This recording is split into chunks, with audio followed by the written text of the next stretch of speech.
Pemirsa, kembali Anda menyaksikan Pojok Inspirasi, masih bersama Kak Riawani Elita, penulis Tanjung Pinang.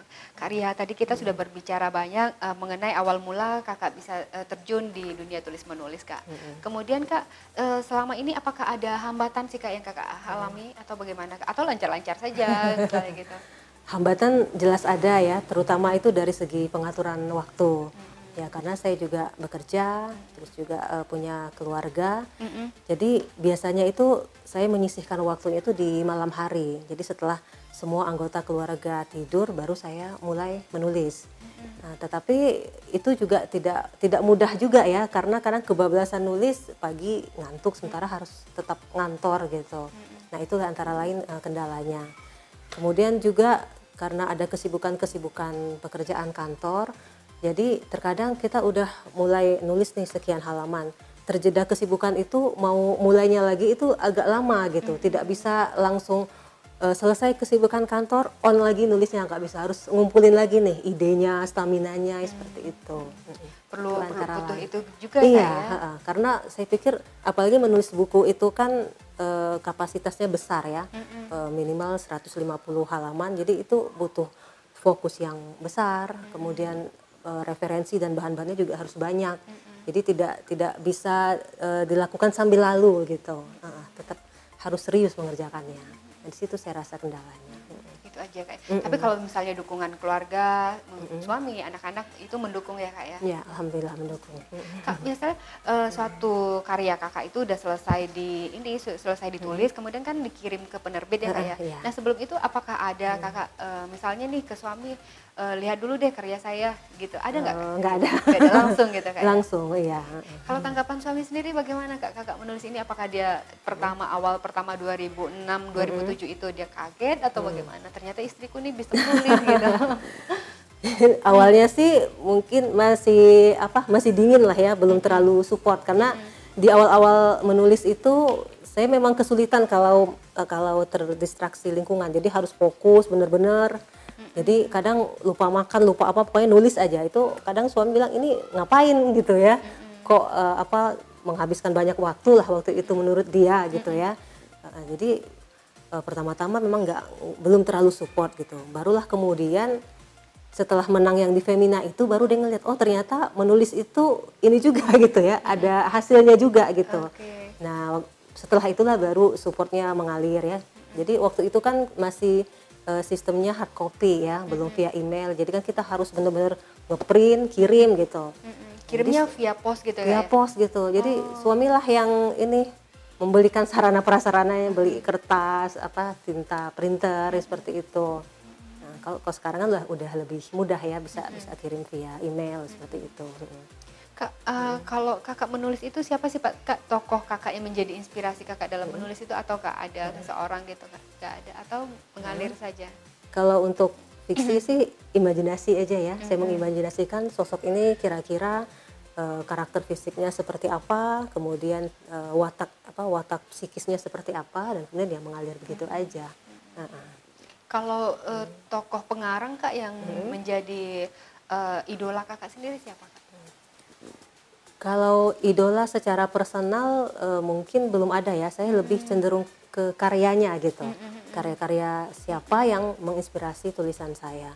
Kalau untuk novel itu memang sebagian besar itu penulis luar. Ada namanya Linda Howard, itu penulis romance thriller. Itu yang saya rasa banyak menginspirasi saya untuk menulis gitu. Kalau untuk penulis dalam negeri ya seperti banyak juga lah, kayak Habibur Rahman ya, Andira Hirata, Dewi Lestari, seperti itu. Termasuk yang saya sukai tulisannya. Kak, sampai sejauh ini novel yang karya Kakak yang favorit ini, yang mungkin punya cerita mendalam, ada kenangannya di situ, kira-kira boleh tahu nggak Kak? Itu apa ya? Yang mana? Karena rata-rata itu fiksi ya, maksudnya tidak berdasarkan pengalaman pribadi. Paling kalau yang dari pengalaman pribadi itu yang Ismi dan Lila, itu pengalaman saya selama di Singapura saya tuangkan dalam bentuk fiksi. Kalau yang selebihnya sih imajinasi aja gitu. Kak, kalau misalnya nih ada seseorang seperti saya misalnya mau menulis gitu kan, nah itu apa sih Kak langkah pertama yang kita lakukan tuh apa? Mungkin saya yakin ini banyak juga di luar sana, mungkin juga para remaja ingin menulis tapi mereka nggak tahu seperti apa gitu Kak. Kalau menurut saya sih langkah awal tuh memang kita harus banyak membaca gitu. Karena semakin banyak kita membaca itu tuh dorongan untuk menulis itu semakin kuat. Itu yang saya rasakan. Saya yakin setiap orang yang gemar membaca itu punya keinginan untuk suatu hari bisa menulis. Jadi awalnya memang harus banyak membaca dulu. Karena dari situ kita baru bisa mendapatkan inspirasi tentang bagaimana sih memulai kalimat yang baik. Kosakata apa sih yang pantas kita tulis. Itu kan modalnya semua dari membaca. Jadi awalnya itu tetap membaca. Nah, baru kemudian langkah berikutnya kita memberanikan diri untuk menulis. Mungkin kalau di tahap awal kita belum bisa langsung menulis cerita ini ya. Jadi bisa saja dari kegiatan sehari-hari kita tuangkan dalam tulisan. Kayak dulu mungkin anak-anak suka nulis catatan harian, diary ya, seperti itu. Mungkin bisa dimulai dari situ. Baru setelah itu pelan-pelan sambil belajar ya menulis yang lain lah, mungkin cerpen, kemudian meningkat jadi novel atau artikel dan sebagainya.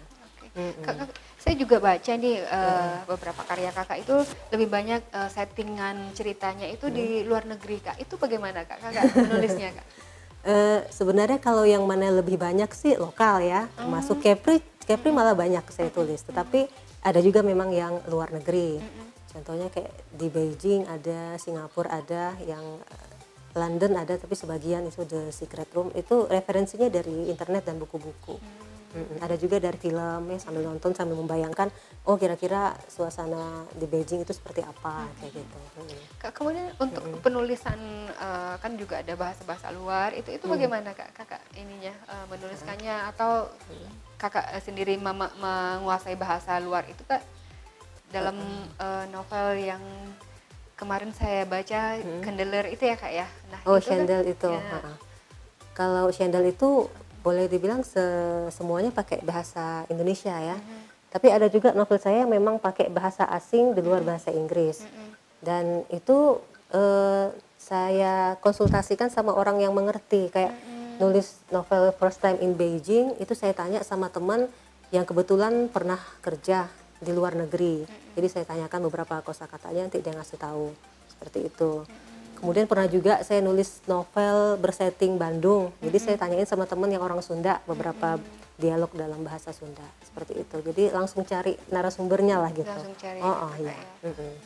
Kak, kalau anak-anak sendiri bagaimana, Kak? Apakah mereka juga senang menulis seperti kakak mengikut ibunya gitu? Kalau dari yang 3 orang ini kayaknya yang paling bungsu aja sih yang senang menulis. Mungkin karena perempuan ya. Dia suka nulis komik, terus juga nulis cerita. Jadi kalau di sekolah gurunya juga bilang ini Fatia kalau nulis cerita bagus katanya. Seperti kalau yang cowok-cowok enggak. Iya enggak Itu kakak yang ngajarin atau bagaimana? Dia sendiri. Dia sendiri. Iya, Mungkin dia baca sendiri. karya mamanya barangkali ya. Dia suka baca komik, habis itu dia tulis sendiri, dia punya buku. Pokoknya dia sering minta beliin buku tulis yang bagus. Nanti di dalamnya dia tulis sambil dia bikin komik-komiknya itu, gambar-gambar. Berarti dia lebih ke komik ya, Kak ya? Iya, jadi ada gambar, ada ceritanya, ada ceritanya. gitu. Keren sekali. Kak, kakak kan juga selain menulis apa nih, Kak, kira-kira yang kakak senangi gitu? Mungkin di blog itu kakak juga sering menulis resep apa gitu ya, atau bagaimana? Kadang-kadang sih. Kalau yang saya senangi sih memang tentang tips-tips menulis ya. Saya punya satu blog khusus yang di dalamnya berisi tentang tips-tips menulis begitu. Jadi maksudnya ya mudah-mudahan orang yang berminat untuk jadi penulis ya bisa lah mengambil dari situ, seperti itu. Kalau resep-resep itu sambil-sambilan aja sih.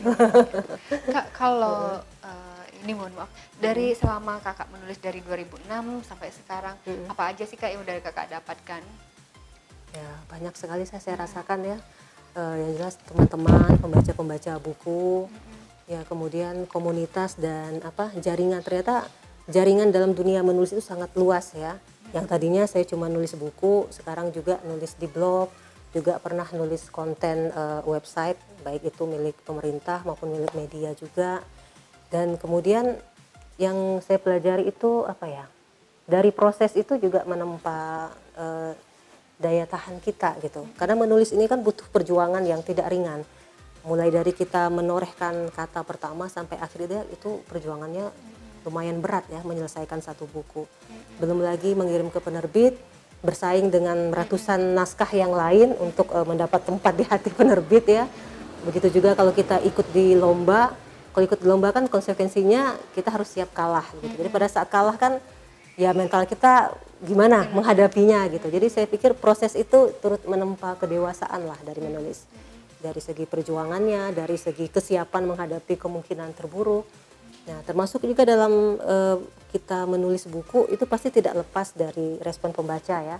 Ada yang suka, ada yang tidak, ada yang mengkritik. Nah, itu juga menempa kesiapan mental kita menghadapi hal-hal yang mungkin tidak kita sukai, tapi kalau kita renungkan lebih dalam ternyata itu memberi sesuatu yang baru lah untuk kita. Kita bisa melihat ternyata kita juga berbuat kesalahan yang di kemudian hari bisa kita perbaiki seperti itu. Baik Kak, baik pemirsa, masih banyak yang akan kami tanyakan kepada Kak Ria. Bagaimana sih dia, apa sih tujuannya dalam menulis ini? Tetap saksikan Pojok Inspirasi hanya di Tanjung Pinang TV. Jadi dia juga harus bisa mengembangkan kemampuan menulis yang lain seperti menulis artikel, menulis blog, sekarang juga ada namanya copywriting, skenario dan segala macam. Ya.